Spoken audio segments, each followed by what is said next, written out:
मंडळी, आज मी तुम्हाला दाखवणार आहे बेसन पिठाचे वांगे कसे बनवतात ते। आता हे बघा, हा मसाला भाजून घेतला, याचा आपण रसा तयार करणार आहे। हे 2 कांदे मोठाले, हे 1 वाटी खोबरं, हे थोडेसे शेंगदाणे, 4-5 मिरच्या, ही डाळ, हे सगळं आपण वाटून घेणार आहे। लसणाची पात ही, आणि हे फोडणीला घालणार आहे, आणि हे लवंग, काळी मिरी हे वाटायला घेणार आहे आपण। ही कोथिंबीरीच्या काड्या, थोडा लसूण वाटून याचा रसा करणार आहे। आणि हे बेसन पिठामध्ये चवीपुरतं मीठ घालून यात आपण भिजवून घ्यायचं।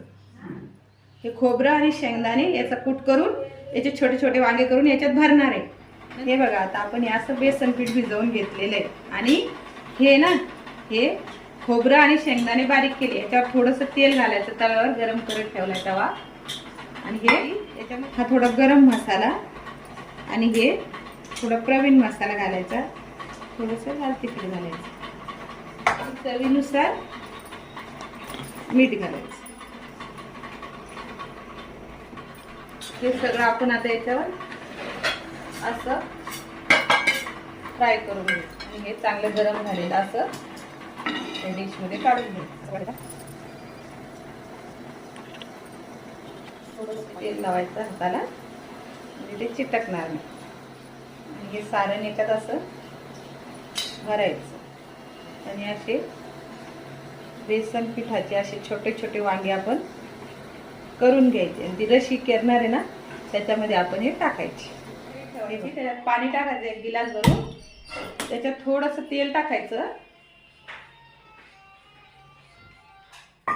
आणि हे पाणी उकळलं की हे त्याच्यात हे उकडायला सोडायचे। आधी हे उकडून घ्यायचे, आणि मग रश्यात टाकायचे।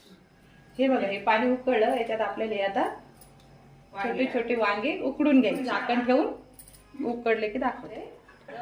पातीला ठेवले, त्यात 2-3 पळ्या तेल टाकले, आता लसूण टाकायचं, मोहरी टाकायची, हा मसाला वाटून ठेवला आपण, थोडी हळद, चवीप्रमाणे तिखट, थोडासा गरम मसाला, आणि थोडंसं धनी पावडर, चवीनुसार मीठ। आमटी बनवतो ना तशी आटेपर्यंत राहू द्यायचं। आटलं का हे बेसन पिठाचे वांगे आता आपण ह्या उकळत्या रश्यात सोडणार आहोत। हळूशी वांगे याच्यात असे चून पिठाचे वांगे। आता याला छान उकळी आली की खाण्यासाठी वांगे रेडी। वांगे करून बघा बेसन पिठाचे, खाऊन बघा, आणि माझ्या चॅनलला लाईक आणि सबस्क्राईब करायला विसरू नका। धन्यवाद मंडळी।